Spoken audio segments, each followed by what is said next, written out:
Você sabia que a cada ano milhares de vidas são interrompidas antes mesmo de nascer?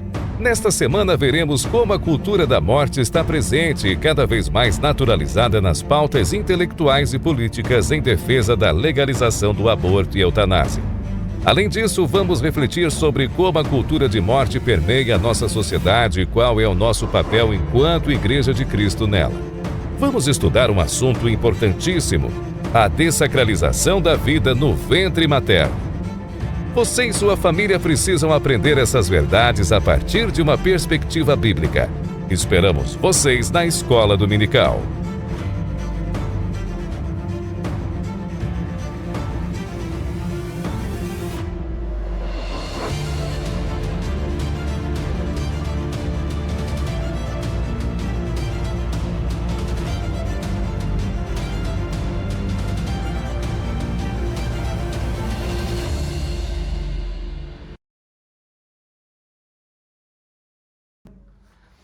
A paz do Senhor, queridos. Estamos aqui mais uma vez para o nosso momento de Papo de Escola Bíblica Dominical. Hoje já vamos estar adentrando aí a lição de número 5 e hoje para comentar e explanar essa aula justamente com aqui está o nosso irmão, o presbítero irmão Jonas. Irmão, seja muito bem-vindo, Deus abençoe, obrigado pela sua disponibilidade. Fique à vontade, faça a sua apresentação. Olá a todos, a paz do Senhor a todos. Para mim é gratificante estar aqui nesse momento, junto com o presbítero Eduardo. Agradeço a Deus, agradeço a vida dele pelo convite, ao Carlos que está aí cooperando na produção deste vídeo. E sou grato a Deus, pois neste momento, onde nós vamos ouvir um pouco mais da palavra de Deus, é um espaço aberto onde a gente só tem a agradecer. Parabenizo aí toda a direção aqui da Igreja Sede, o pastor Irinei, o pastor Luiz Francisco, o evangelista Regis, o presbítero Samuel, que fazem parte da direção da Escola Bíblica, aonde juntamente com o presbítero Eduardo, colocaram esse espaço aí no podcast para estarem tratando assuntos concernentes à lição bíblica da Escola Dominical. Eu estou ali junto com o pastor Adilson na Igreja de Baracé, nosso ministério, e também trago um abraço para o meu pastor Eduardo. Amém. Para você, para todos os irmãos. Obrigado. E vamos lá, e eu espero que você possa, juntamente com a gente, aí, aprender um pouco mais da palavra do Senhor Jesus. Amém, queridos. Isso não foi nem a introdução do nosso irmão, foi só a sua apresentação. Que bênção, né? Leva o nosso abraço ao pastor Adilson, né? Pastor amigo aí de ministério, amigo em particular, pastor que tem sido canal de bênção para as nossas vidas. Queridos, hoje nós vamos falar sobre a desacralização da vida no ventre materno.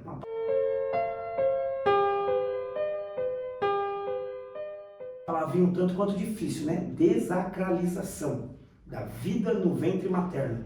E o textuário dessa aula, ele está lá em Lucas, no seu capítulo 1, e o versículo de número 31, que ele vai nos dizer assim: eis que em teu ventre conceberás e darás à luz a um filho, e por-lhe-ás o nome de Jesus.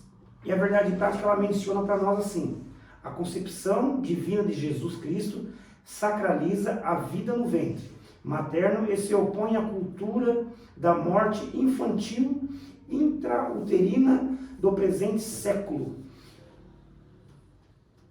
Bem forte essa palavra, né?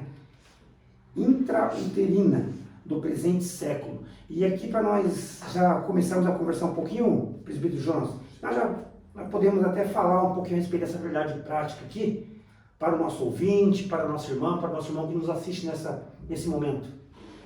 A verdade prática por si própria, ela traz, a concepção divina de Jesus Cristo, sacraliza a vida no ventre materno e se opõe à cultura da morte infantil intrauterina do presente século. A questão sacraliza, sagrada, essa é a tradução dessa palavra. Intrauterina é a questão do útero.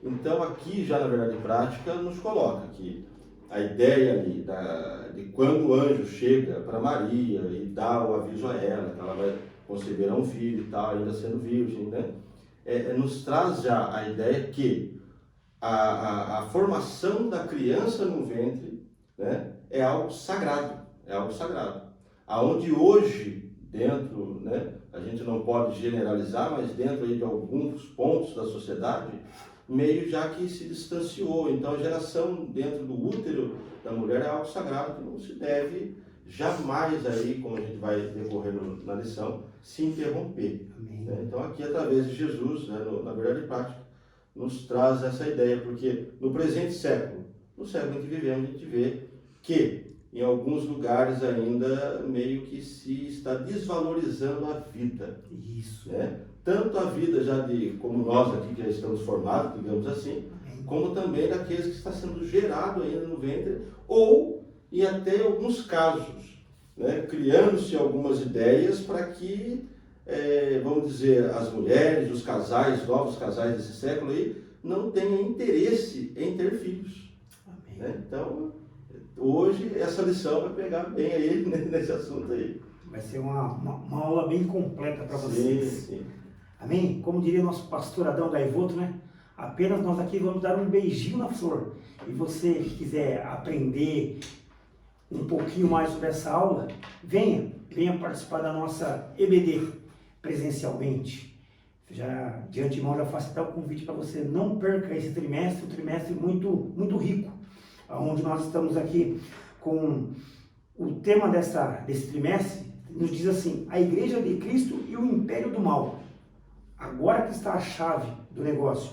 Como viver neste mundo dominado pelo espírito da Babilônia? Você vai aprender a como viver neste mundo dominado por esse espírito maligno, aprendendo aqui, juntamente conosco, na nossa Escola Bíblica Dominical. Venha participar, vai ser uma bênção para você e para toda a sua família. Vamos já adentrar aqui na introdução dessa aula, que aqui o pastor Douglas Batista, né, ele nos direciona da seguinte maneira: um dos desdobramentos da filosofia pós-modernista em nossa sociedade pode ser observado na crescente defesa da legalização do aborto no Brasil, pelos setores intelectuais e culturais. Apesar de 87% da população se denominar cristã, segundo o último censo do nosso IBGE. Ele continua dizendo: tal contradição é alarmante, já que sob a ética do cristianismo e da palavra de Deus, a vida criada por ele é sagrada, desde o momento da concepção até o seu último suspiro de vida. Já bem como o nosso irmão João falou, né? Que desde o ventre já é sagrado, né? E ele continua dizendo assim, ó: Deus é o autor supremo da vida. Isso está lá em Gênesis, no seu capítulo número 2 e o versículo de número 7. Para você que queira procurar algumas referências bíblicas aí, né? Já vai anotando essa daí, ó. Gênesis capítulo 2 e versículo 7. Por isso as escrituras a valorizam desde a concepção no ventre materno. E ele continua dizendo: a ideia progressista que reivindica ao ser humano a autonomia sobre a vida afronta a soberania divina. E hoje, eu e o presbítero aqui, o irmão João, vamos comentar a respeito da concepção sobrenatural de Jesus Cristo, a apologia à ideologia da cultura, da morte e o conceito da sacralidade da vida no útero materno. Amém, queridos? Essa foi somente a introdução. Agora o irmão João vai começar a fazer a sua explanação da aula aqui, a partir do tópico primeiro. Irmão, fique à vontade. Sim. Então, aí já no tópico primeiro aí, que nos fala sobre a concepção de Cristo, né? Aí no primeiro ponto, o anúncio do nascimento. O que a gente falou um pouco aí já dentro da verdade prática, né? Quando o anjo chega a Maria, né, e fala que ela vai conceber um filho e tal, é já uma promessa que está lá em Isaías, né, no seu capítulo 7 e o versículo 20, o versículo 14, né, Isaías capítulo 7, versículo 14, que diz: portanto, o mesmo Senhor vos dará um sinal, eis que a Virgem conceberá e dará à luz um filho, e chamará o seu nome Emanuel. Né? Está lá em Isaías, no seu capítulo 7, versículo 14. Então não foi algo assim que Deus resolveu ali na hora e acontecer, não. Já era algo que estava programado, já estava dentro do querer de Deus. Amém. Princípio para isso e para as nossas vidas. Nada acontece, Deus mudou, agora Ele quer... Não. Tudo tem um querer, tudo já tem um propósito de Deus sobre a nossa vida. Então, quando acontece isso, o que nós entendemos? Houve ali a preocupação de Maria, que ela já estava prometida para José, né? Então, aí uma virgem chegar para seu noivo, né? Dizer que o anjo chegou a ela, disse que ela vai gerar um filho, ela não ia conhecer o varão, né? Aí o anjo ainda lhe dá referências para ela, né? Quais? Né? Você vai aí encontrar com a sua prima Isabel, né? Que já é de idade, né? Idade avançada e também infértil, estéril, né? E ela também está esperando uma criança. Então a gente entende aqui, irmão Eduardo, e a todos que estão nos ouvindo, que, né, na ideia da concepção de Cristo, dentro da lição, nos mostra o quê? Maria teria todo o direito de procurar ali, talvez no seu medo humano que ela era, em abortar, desistir, né, dessa, vamos dizer, dessa missão, né? Só que daí a gente vai lá em Êxodo, no capítulo 21, no versículo 22 e 23, que nos traz uma referência muito grande, que o texto fala a respeito do quê? Se um homem pelejar contra outro, e dentro da peleja ferir alguma mulher, e esta mulher, estando grávida, e ela vier perder a criança, aquele homem que feriu a mulher, também ele é sentenciado à morte. Então, e também nos traz a referência que a mulher que, no caso, abortasse naquela geração, no tempo bíblico, vamos dizer assim, também ela era sentenciada à morte. Então, a questão do aborto não é hoje nós não aprovamos o aborto, não é isso. Sempre foi colocado aí, dando a preferência à vida, né? Dando preferência à vida. Então, a concepção de Jesus foi essa. A ideia que nós entendemos aqui foi essa. Maria, como eu e você, nós temos o livre-arbítrio. Mas ela manteve, claro, como ser humano que ela era, ela teve a sua preocupação. José também, quando foi avisado, teve a sua preocupação. Porém, manteram-se na posição. Manteram-se na posição a qual Deus lhes colocou, né? Dentro desse ponto, né, que a gente consegue aí entender com mais clareza, né? Amém. Queridos, deixa eu falar algo para você, que Deus tem colocado no meu coração nesses últimos dias. Por que eu devo ir participar da EBD, irmão Jonas? Olha que interessante. Ir à escola bíblica dominical pode trazer vários benefícios para a sua vida particular. O primeiro benefício que ela pode trazer para você: crescimento espiritual. Olha que interessante. Através do estudo da palavra de Deus, você pode crescer espiritualmente e aprofundar o seu relacionamento com Deus. Na onde que eu peguei essa referência? Vai lá, em 2 Timóteo, no seu capítulo de número 3, o versículo de número 16 e 17. A palavra de Deus vai mencionar assim, ó, que toda a escritura é inspirada por Deus, é útil para o ensino, para a repreensão, para a correção e para a educação na justiça, para que o servo de Deus esteja perfeitamente capacitado para toda boa obra. Devagarzinho eu vou trazer algo especial para você no decorrer dessa aula aqui, irmão Jonas. Fica à vontade mais uma vez. A gente falou um pouco, onde entra também a questão da miraculosa concepção, né? Onde eu falei a questão, onde entra Isabel, está dentro do assunto que a gente tratou. Então a gente entra aqui também a questão, falando um pouco de Isabel, porque a gente vê o querer de Deus, né? Porque se Maria tivesse ali alguma dúvida, né? Por que eu, ou como poderia acontecer, né? Hoje nós temos uma tecnologia.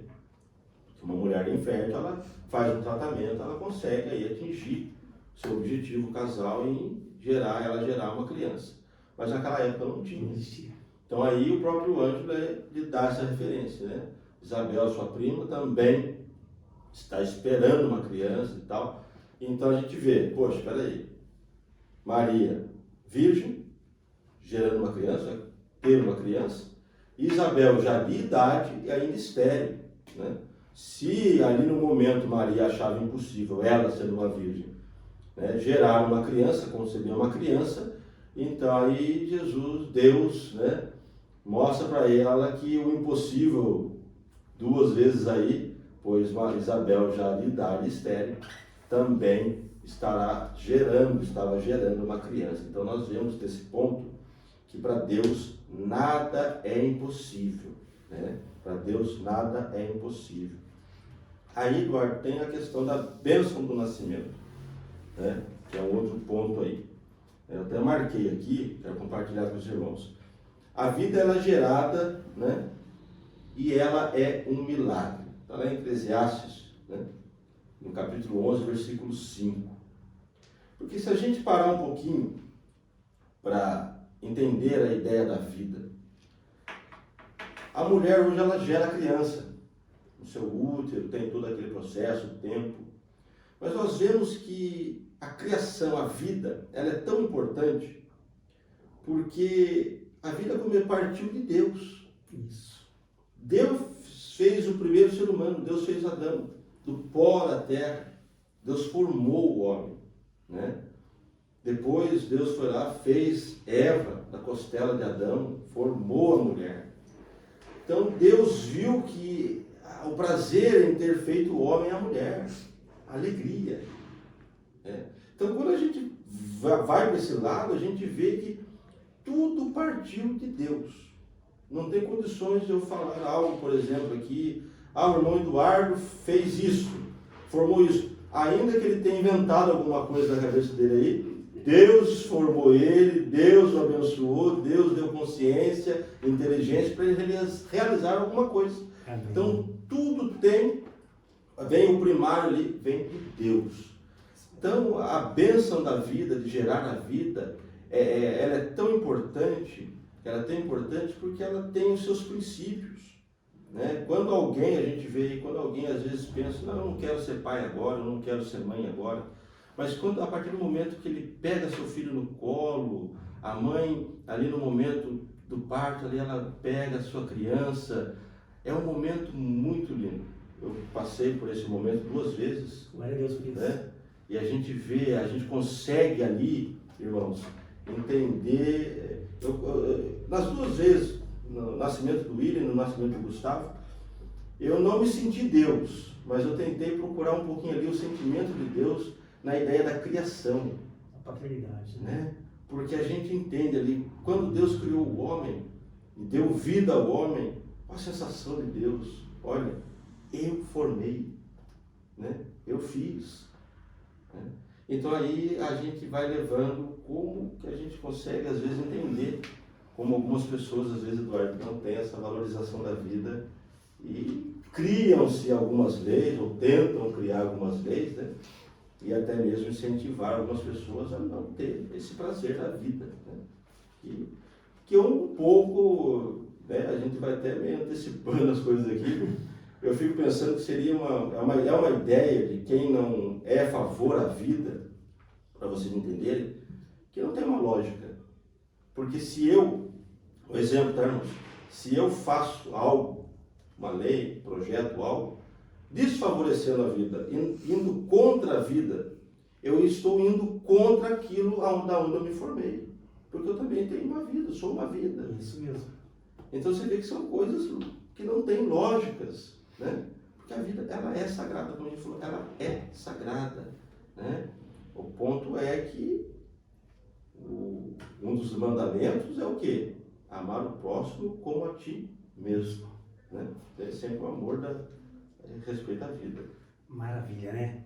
Queridos, eu falei aqui, né? Fiz uma pergunta, né? Por que eu devo ir à EBD? E a gente vai continuando aqui, ó. A comunhão cristã. A EBD, ela oferece uma oportunidade para nós nos conectarmos e interagirmos uns com os outros. Isso nós estamos fazendo aqui, estamos nos interagindo. Participar de uma comunidade de fé, compartilhar experiências e aprender uns com os outros pode trazer engajamento e apoio mútuo em sua jornada espiritual. Olha que maravilha! E mais essa referência bíblica está lá no livro de Hebreus, no seu capítulo de número 10 e o versículo de número 25. Não deixemos de nos reunirmos como igreja, segundo os costumes de alguns, mas encorajamos uns aos outros, ainda mais quando vocês veem se aproxima o dia. E que dia que é esse? O dia que o Senhor virá para buscar o seu povo. Então, estendo meu convite mais uma vez. Esse é o motivo que você deve vir participar das nossas EBD. Venha se conectar com os demais irmãos, venha se conectar a esta família, família Assembleia de Deus. Ama você. Queridos, vamos dando continuidade aqui, já vamos adentrar aqui no segundo tópico, mas o interessante, queridos, é que a síntese desse primeiro tópico, ela vai falar para mim e para você assim, ó, a história da concepção divina de Jesus Cristo ilustra a sacralização da vida, desde o ventre materno, ressaltando que toda gestação é um milagre e uma dádiva concedida pelo nosso Criador. Não sou eu que estou inventando isso não. Está lá no livro de Gênesis, no seu capítulo número 1 e o versículo de número 28. E para a gente finalizar isso daqui, o irmão Jonas já falou, livro de Eclesiastes, no seu capítulo de número 11 e o versículo de número 5. Vai ratificar o que nós estamos falando aqui. Agora já vamos adentrar aqui no segundo tópico, onde ele vem com o tema, a cultura da morte, irmão Jonas. Nós podemos falar a respeito dessa palavra tão forte, né? A cultura da morte. A gente pensa, né, Eduardo, aonde a gente vai chegando, né? Isso. Temos aí tantas culturas hoje falando sobre a cultura da morte, né? Algo aí, né? No ponto já traz o projeto ideológico, né? As ideologias aí que se vão criando ao longo do tempo, né? Ideologia nada mais é do que um conjunto de ideias humanas aí para se formar algumas leis, para se formar algumas coisas, ou até mesmo para tentar mudar alguma lei já existente, tentar contorcer alguma coisa aí já existente, né? A revista, ela já nos traz algo bem interessante, né? A cultura da morte é um conjunto de ideias que visa modificar o conceito bíblico da vida. Entre suas pautas estão a legalização do aborto, a da eutanásia, a apologia ao suicídio e o controle da natalidade. Eu separei esses pontos aí que acredito eu que a gente vai trazer alguma curiosidade, né? Legalizar o aborto. Como a gente falou aqui, aborto é interromper uma vida. Interromper uma vida, né? É onde já vai entrar ali depois um outro tópico sobre a prática do aborto, eu vou segurar um pouquinho aqui. Interromper uma vida. Agora vocês olham a importância e a seriedade que está se movendo aí no nosso Brasil, podemos dizer assim, em se dizer que está se formando ideias para se legalizar aborto, eutanásia, né? Apologia ao suicídio e controle da natalidade. Eutanásia que é aplicado quando alguém acha que a pessoa já não tem condições de viver mais, por questão de saúde ou por alguma razão que venha entender, vai lá, faz a prática da eutanásia e é tirada a vida da pessoa, né? Isso aí hoje é muito usado na questão aí com animais, né? Quando sofrem alguns danos no seu corpo e não há cura, é feita essa prática, né? Então, acredito que com isso, foi alguém que foi criando a ideia de querer trazer isso para a questão humana. É interessante que eu falo. Quantas pessoas que eu, o Eduardo, deve conhecer, você deve conhecer, que passaram por tanta coisa, motivo, saúde, passaram por tantas dificuldades, né? A gente hoje, essa semana mesmo, ouvi uma irmã dizendo que ela ficou aí alguns dias internada, um período aí que os médicos não têm solução.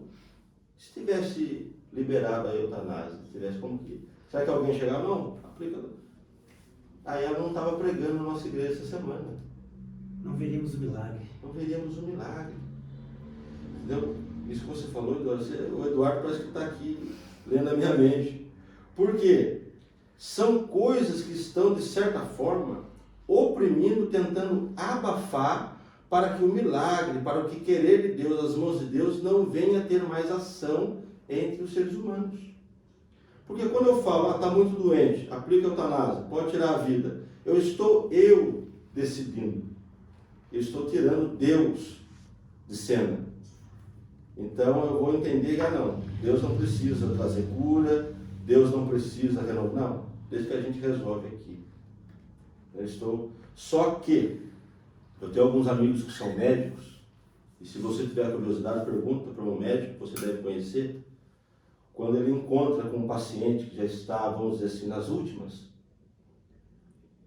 nenhum paciente pega na mão do médico e fala assim: doutor, me dá mais um tempo de vida aí, porque eu quero comprar mais uns 10 carros.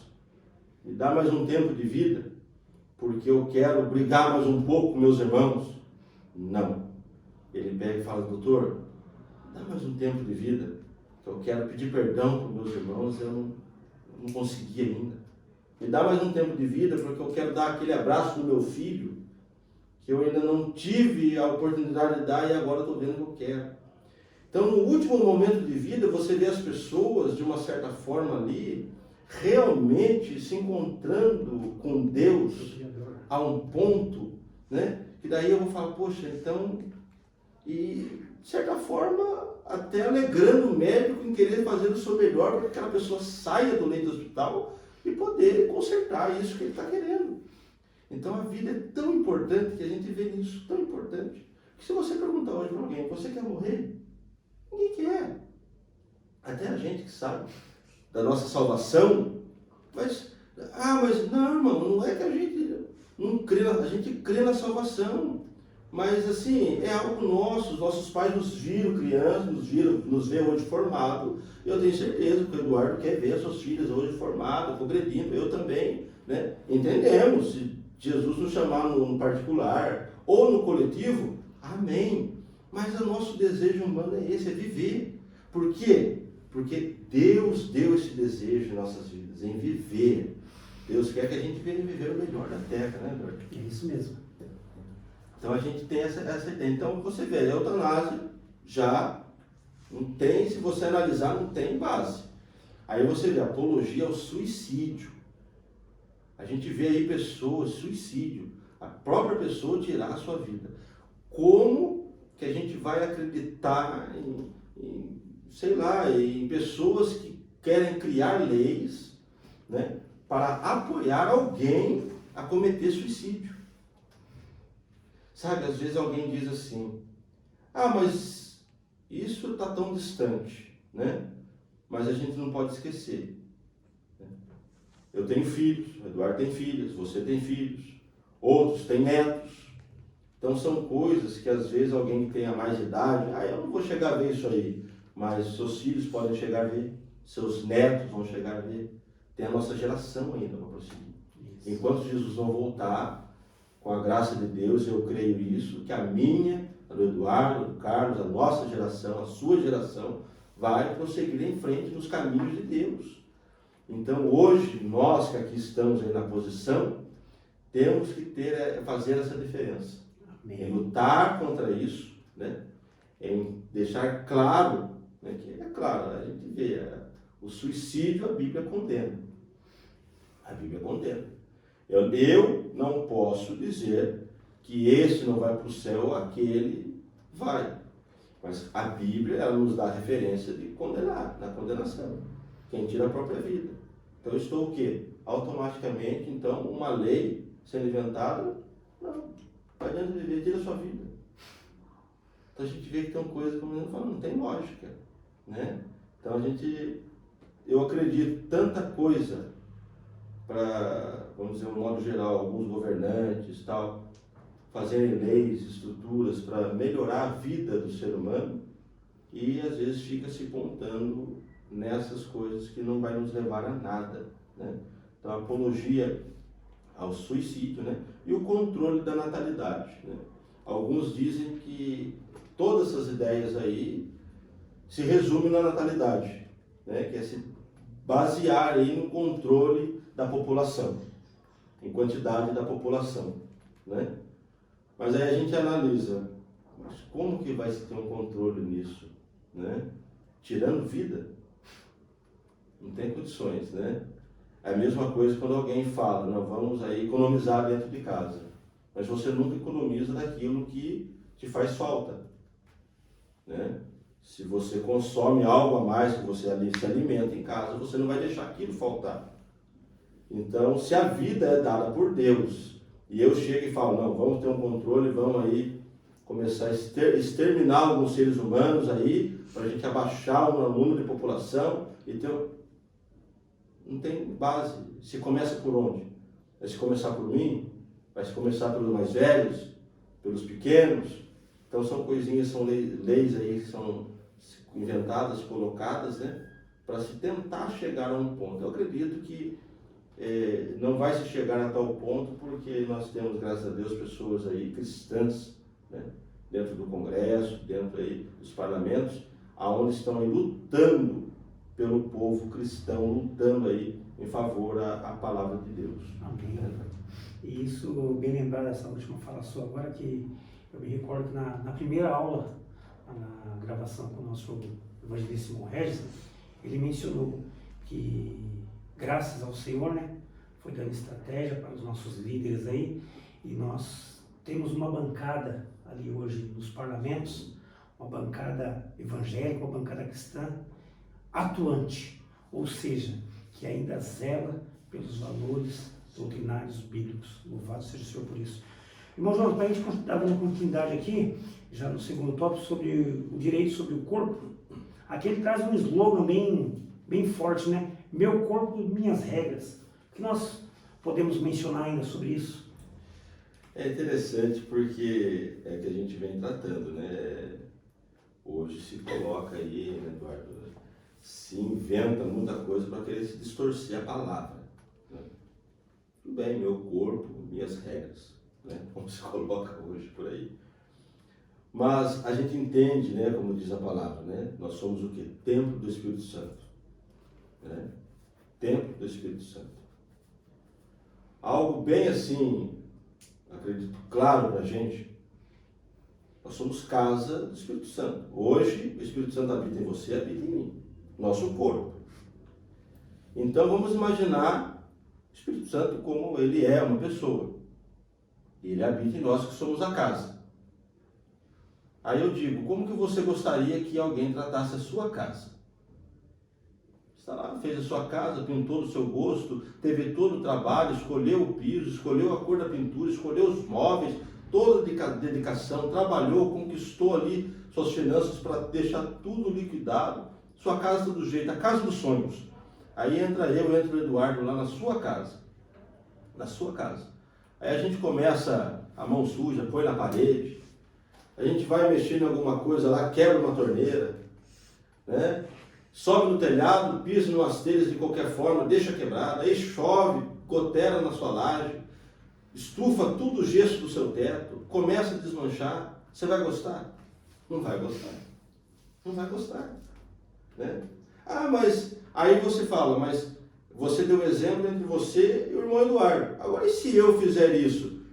Se você gostar de morar numa casa quebrada, parede tudo manchada, paredes quebradas, com buraco, piso oco, assim, eu não gosto. Não sei o Eduardo, ele também não gosta. Eu não gosto. Aí por que eu dei esse exemplo? É sua casa, mas você cuida. Mas você cuida. Você tem zelo. Se a torneira da sua casa ficar pingando, você vai apertando porque aquela buchinha dela está estragada, o que você faz? Você troca a buchinha, se bobear, você compra uma outra torneira. Sendo que a buchinha é mais barata, mas você vai lá e compra outra torneira. Por que nós somos corpo de Cristo? Nós temos que andar de qualquer forma, de qualquer jeito, fazer o que quiser. Não, não é para aí. Nós temos que sempre procurar fazer o melhor, da melhor forma, né? Você é templo do Espírito Santo.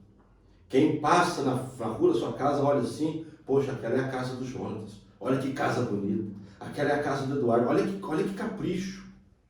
Quem olha para você, nossa, realmente ele é um servo de Deus. Ela é uma serva de Deus. Olha que pessoa exemplar. Porque quando você olha, a gente entende, irmãos, ao longo do tempo a gente vai vendo, Eduardo, que a gente tem Deus como rei. Isso. Né? E Deus sendo rei, se nós somos filhos dele, nós somos o quê? Príncipes e princesas. Você já viu um príncipe mal arrumado?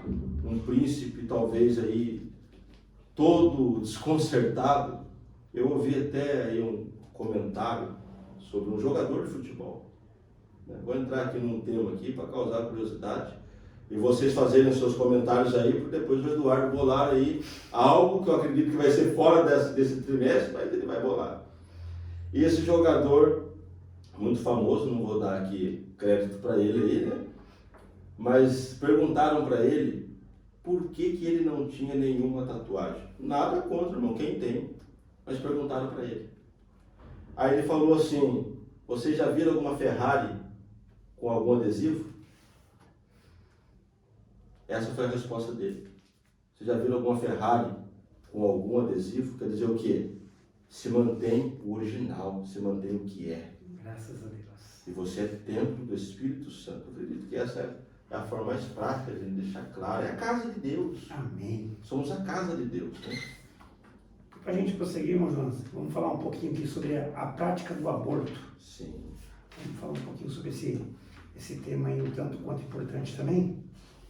O que o senhor pode mencionar para nós a A respeito? prática do aborto, aí a gente vamos pegando aqui um pouco esse ponto, como a gente disse, né? Ela é a interrupção da vida. É a interrupção da vida. Né? A gente entende o quê? Eu falo porque, como eu já disse aqui anteriormente, acompanhei a gestação da minha esposa, dos meus 2 filhos. Então, já nas primeiras semanas, as irmãs sabem disso, os irmãos sabem disso, é-se colocado ali um aparelho para fazer ultrassom, né? Outro, um simples aparelho para ouvir, e você, com dias, ouve o coração da criança batendo. Que emoção, hein? Esse momento. E é um negócio, é coisa rápida. Você olha assim, é isso mesmo? Você fica bobo. Se você não for pai, se você não for mãe, tem que ser você vai ficar bobo. Que fica. Aí é onde dá a questão da mãe. Mas isso está em mim. Aí o pai olha, poxa, é meu filho ou minha filha, né?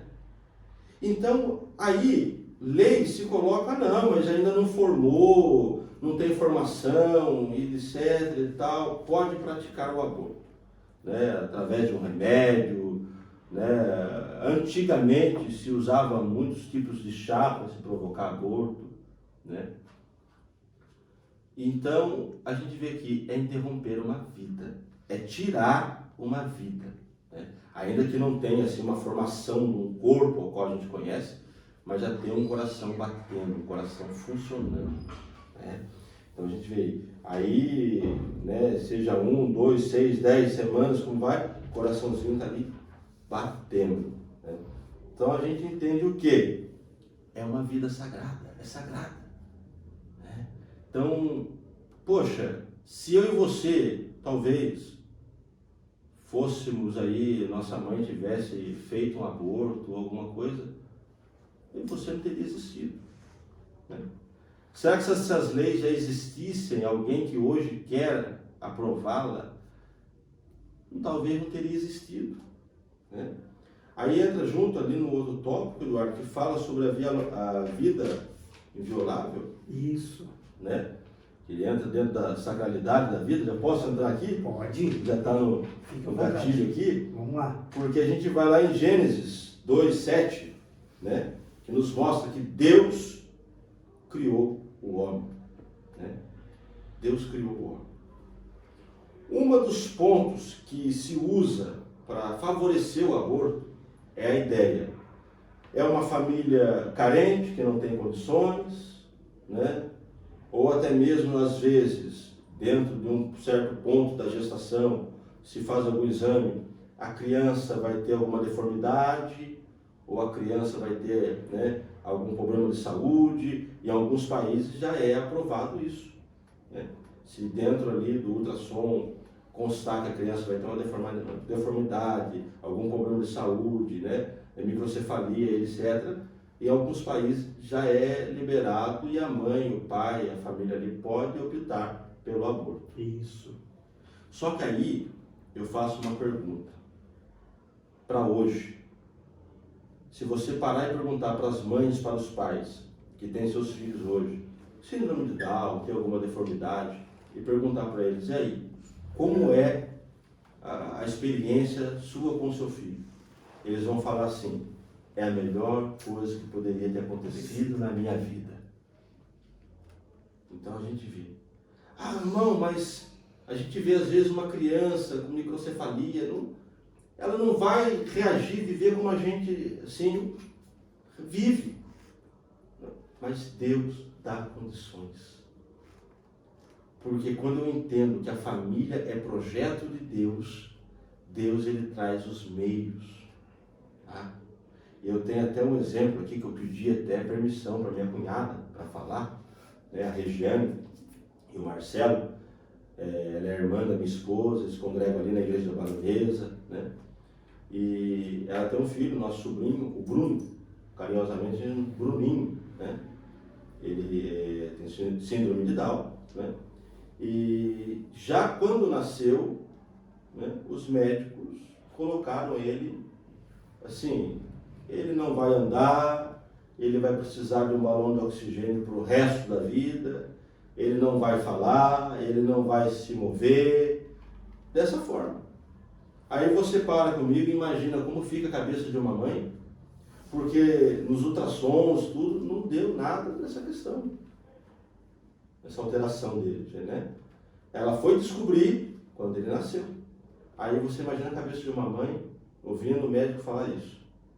Por algum tempo, ele adquiriu um probleminha de coração, usou por algum tempo aí balão de oxigênio, mas aí você vai ver, agora eu falo você hoje, o Bruno, 18 anos de idade, batizado nas águas, servindo a Deus. Aonde ele passa, Eduardo? Aonde ele passa, não tem um que não note ele, porque o culto está lá e ele está adorando a Deus de uma forma maravilhosa. Ele levanta a mão, ele adora a Deus, ele glorifica a Deus, sabe? Às vezes, se alguém tiver, como diz nós pentecostais, né? Se tiver alguém frio do lado dele ali, ele motiva ali, aquece quem está do lado. E para você que é espiritual como nós somos, você vai entender o que eu estou falando.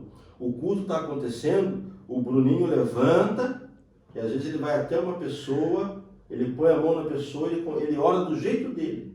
Mas você vê a pessoa chorando, quer dizer o quê? O Espírito Santo, Deus usa ele. Tá? Uma criança que não ia andar, ia ficar no balão de oxigênio, não ia ter condições de fala, né? Hoje anda, respira sem a ajuda de nenhum aparelho, fala, adora a Deus, vai para a escola, tem a sua vida. Né? Alguém pode às vezes não concordar comigo, mas dizem, né, que eles são diferentes da gente. Quem diz que a gente que é o jeito certo? Não é verdade? Quem diz que a gente é o jeito certo? Só porque talvez somos em maiores números? Isso. Né? Mas aí você encontra, usando aqui a questão dos Downs, você vê neles um amor tremendo. Um amor tremendo. Eles são sinceros. Aí eu falo, se tivesse talvez uma lei do aborto, ou sem a lei, né? Se a minha cunhada talvez tivesse desistido, como a gente vê, algumas famílias desistem da criança, abandonam, como ficaria a cabeça dela? E hoje, se você perguntar para ela o que eu fiz a pergunta, ela vai falar. O Bruno, é claro, tem outra filha, que é a Brenda também, nossa sobrinha, uma menina maravilhosa. Mas se você falar a relação do Bruno, ela falou assim, não, foi um presente de Deus na minha vida. Meu Deus, né? E os nossos filhos são presentes, né? E os nossos filhos são presentes. Aí dentro, trazendo aí a questão do aborto, já na questão da vida inviolável, a gente vê que com a vida, porque essa lição ela retrata a vida. Né? Isso. Então a gente vê que com a vida não se deve brincar. A vida é algo sagrado. Por mais poder que um ser humano possa ter, ele não pode, não tem autorização de maneira alguma de Deus para tirar a vida ou incentivar alguém a tirar a vida. Amém. Na verdade, a palavra-chave de toda essa nossa lição aqui, a lição de número 5, a palavra-chave ela é a vida. Queridos, só para a gente não deixar nenhuma arestazinha aberta aqui, vamos continuar parando elas, eu fiz um convite para você no início, né? Por que eu devo ir à IBD? Aí eu falei que por causa da comunhão que você vai ter com os irmãos, você vai estar interagindo com os irmãos, né? E a aplicação prática disso. A EBD não é apenas ensina os princípios bíblicos, mas também oferece oportunidades para refletir sobre como nós devemos aplicar esses princípios bíblicos aprendidos em nossa vida diária. Isso pode nos ajudar a viver de acordo com a vontade de Deus e tomar decisões baseadas em princípios sólidos. O que seria esse princípio sólido? A palavra de Deus. Abre comigo aí a sua Bíblia no livro de Tiago, capítulo de número 1 e o versículo de número 22. Vai dizer assim, ó: sejam praticantes da palavra de Deus e não apenas ouvintes, enganando-se a si mesmo. Olha aqui, advertência maravilhosa para mim e para você, hein? Para que nós sejamos praticantes da palavra de Deus. O que nós estamos fazendo aqui nessa noite, praticando a palavra de Deus através dessa videoaula. Que você possa ser edificado, abençoado e que você consiga, através desse material, desse conteúdo, alcançar outras vidas. Amém, queridos? Vamos aqui já caminhando para o nosso final. Vamos adentrar aqui no terceiro tópico, irmão Jonas. No tópico número 3 também, a posição cristã. Começo da vida. Tem o 2 aí.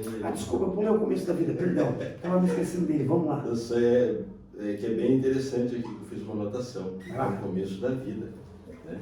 Você encontra lá em Jeremias, capítulo 1, versículo 5, você já vai entender, que diz assim a palavra de Deus: antes que te formasse no ventre, te conheci, e antes que saíste da madre, te santifiquei, as nações te dei por profeta.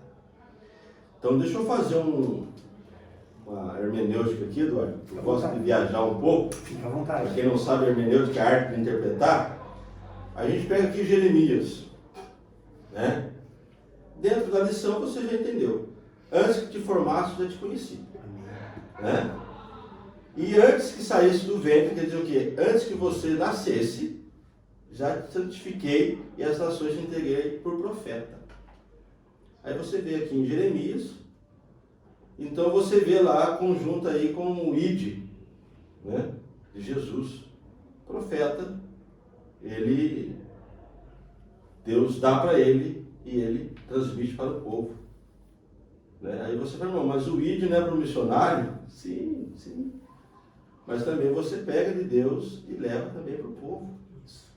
Tá? Então é alguém que diz, mas era no Velho Testamento, mas no Novo também você se inclui nisso. Tá? Então a gente vê, antes que te formasse, quer dizer o quê? Antes do seu pai e da sua mãe nascer, Deus já conheceu você que seria filho deles. Então o nascimento, como o começo da vida, o nascimento, o começo da vida, andam juntos, já está ali no começo. Então quando eu falo, né, e a gente volta ali, em interromper uma vida, Eduardo, eu estou falando em interromper propósito de Deus na terra. Cada um de nós temos um propósito de Deus. Enquanto eu e você respirarmos, Deus tem um propósito na nossa vida. O dia que Deus achar por bem que nós já concluímos aquilo que Ele tem para nossas vidas, Ele nos leva. Então eu fiz uma anotação aqui, por base aqui, para a gente entender um pouquinho a fúria do inimigo. Se eu estiver errado aqui, vocês me atualizam aí. Mas por base aqui nós temos 185 milhões de cristãos no Brasil. Cristão é todo aquele que crê em Jesus. Jesus o Salvador, Filho de Deus. Esse que professa essa fé, ele se torna um cristão. Tá? Então deixa eu deixar bem claro, porque às vezes algumas leis nos atacam no sentido, os evangélicos. Tá? Só que católico também professa a mesma Bíblia. Né? Os livros que eles acrescentam a mais e tal, é outra coisa, porém se você pegar uma Bíblia católica, ela vai trazer as mesmas formas de linguagem onde nós temos aqui, principalmente nos evangelhos. Ela também vai trazer a questão do nascimento de Jesus, Jesus Salvador, Filho de Deus. Então, todo aquele que crê em Jesus, tem Jesus como Salvador, ele se encaixa na questão cristã. Nós temos, na média, 185 milhões de cristãos. O Brasil é o segundo país com mais cristãos. Só perde para os Estados Unidos, que tem 253 milhões. Aí nós temos uma média no Brasil de 200,203 milhões, né? 62.512 pessoas no Brasil. Então nós temos uma média aí de 18 milhões que não são cristãos. Então a proporção dos cristãos é maior. Então está aí o porquê, a fúria do inimigo em querer abalar o cristão.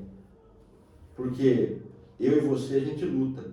Quando eu e você ensinamos os nossos filhos a seguir a palavra de Deus, nós estamos formando cristãos a dar continuidade. E o inimigo sabe disso. E ele sabe que ele vai começar a perder. Então ele tenta, com suas ferramentas, né? Leia aqui, leia ali, um jeito aqui, para tentar abafar, tentar diminuir. Vamos prosseguir aqui, irmão Jonas. Vamos entrar aqui no tópico 3, a posição cristã. Como que a igreja deve se portar diante toda essa situação que nós estamos vivenciando hoje. Olha, essa aí pega o ponto, né? A posição cristã é onde nós temos que ter aí em 2 Timóteo, né? No seu capítulo 3 e o seu versículo 16. Toda a escritura é divinamente inspirada e proveitosa para ensinar, para redarguir, para corrigir, para instruir em justiça. Tá? Aí vamos 17. Para que o homem de Deus seja perfeito e perfeitamente instruído para toda boa obra. Tá? Aqui é o homem de Deus, a mulher de Deus, o filho e aí por diante. Então aqui esse texto a gente já tem por base. A gente já conhece ele, né? Dentro da escritura, né? Ter ela como a base da nossa vida, para corrigir, para conduzir. E nós não podemos, eu acredito, uma das ferramentas que não pode faltar na nossa vida, oração. Amém. Oração e palavra. Por que oração e palavra? Eu e você, se a gente não estiver aí hoje em um parlamento, aí ser um político, digamos assim, dificilmente a gente consegue aprovar ou desaprovar alguma lei. Só que hoje eu e você temos a palavra e a oração como ferramentas. E dentro disso, aí nos momentos de eleições, guiados por Deus, a gente ora, Deus abençoa, conseguimos aí dar apoio a homens e mulheres de Deus, para que estejam à frente nossa como políticos, né? Vereadores, deputados estaduais, federais, né? Senadores, governadores, por aí adiante, para que possa lutar nessa batalha por nós dentro das questões das leis. E eu e você, na nossa casa, na nossa sociedade, né? Estar ensinando os nossos filhos, né? Mostrando essas diferenças, né? Onde a gente falou sobre ideologias, sobre apologias, fazendo a colocação. Porque hoje nós pegamos alguns pontos bíblicos, mas isso para toda a vida hoje terrena. No tempo dos nossos avós, nunca se apoiaram o suicídio, nunca se apoiaram a eutanásia, nunca foi apoiado o aborto, né? Então, também não chega a ser algo que nós evangélicos estamos inventando. Isso aí, em matéria de vida, como hoje a lição traz, nunca se foi apoiado nada que venha desfavorecer a vida, algo que venha contra a vida. Então, eu acredito que a nossa posição é essa, né? Mantermos na Bíblia, mantermos em oração, né? Crendo em Deus e fazendo o nosso papel de cristão, nos mantendo de pé aí, né, na nossa posição, ensinando o certo e também praticando o que ensinamos, né, Eduardo? Isso. E para a gente encerrar aqui, olha o que está dizendo aqui para nós em 1 Samuel, no seu capítulo número 2. O Senhor é o que tira a vida e a dá, faz descer a sepultura e faz também tornar a subir dela. Ou seja, ratifica que toda ideologia que seculariza os princípios bíblicos deve ser combatida, porque somente o Senhor tem esse poder de dar e tirar a vida. Sim. Amém, irmão Jonas? Irmão, eu agradeço a Deus por sua vida, agradeço a Deus pela sua disponibilidade de estar aqui nos abençoando, estar aqui participando conosco hoje desse papo de Escola Bíblica Dominical. Hoje falamos aí da lição de número 5, né? Onde que tem por palavra-chave a vida, né? Como nós já bem mencionamos. E eu gostaria de pedir um favor a você, que nos assiste, que nos ouve aí, que ficou aqui até o final. Pedir para você o quê? Que você possa estar compartilhando esse vídeo através das suas redes sociais. Nós estamos aí no YouTube, no Facebook, no Deezer e no Spotify. Ajude-nos a semear a palavra de Deus. Irmão João, mais uma vez, muito obrigado pela sua disponibilidade e estar aqui nos abençoando. Agradeço o convite, agradeço a todos vocês e como faço das palavras do irmão Eduardo as minhas, assista esse vídeo, como os demais vídeos que já estão colocados, outros que virão, pois eu tenho certeza que vai edificar a sua vida muito mais.